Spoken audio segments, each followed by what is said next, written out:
Well, with less than 2 weeks to go until voters decide who will be Denver's next mayor, candidate Kelly Brough says she has had enough. Yeah, Brough wrote an op-ed accusing her opponent, Mike Johnston, of mischaracterizing her personal values, saying, "To have someone speak for me and dishonestly state my values is wrong and erases my story."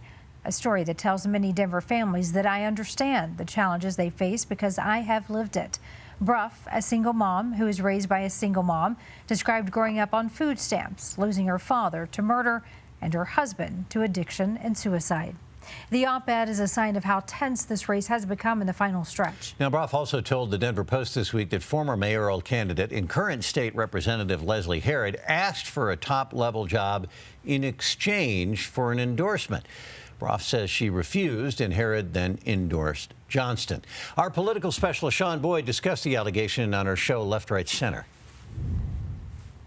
So when Johnston was asked, Johnston said, "Nope, didn't ask me for any job." You buy it? No, and I don't think Mike is lying, but I think that you know that there was a quid pro quo there, that I'll endorse you, but I really would like to work in your administration. How often does this happen even?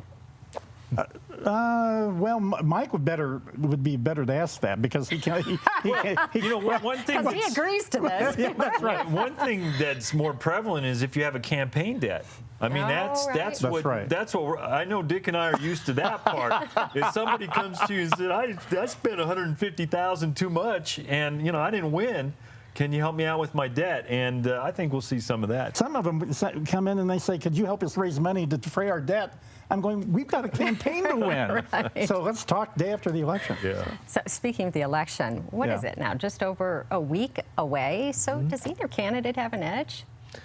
It's hard to say. Dick and I were talking about the turnout so far. After 9 days of returns, there seems to be over 20,000 more voters than there were in the general election. So does that give an edge to anybody? Both candidates did well with the early voters. They do have a focus now. And, in terms of campaign money, certainly on the independent PAC side, you got to give the edge to Mike Johnston.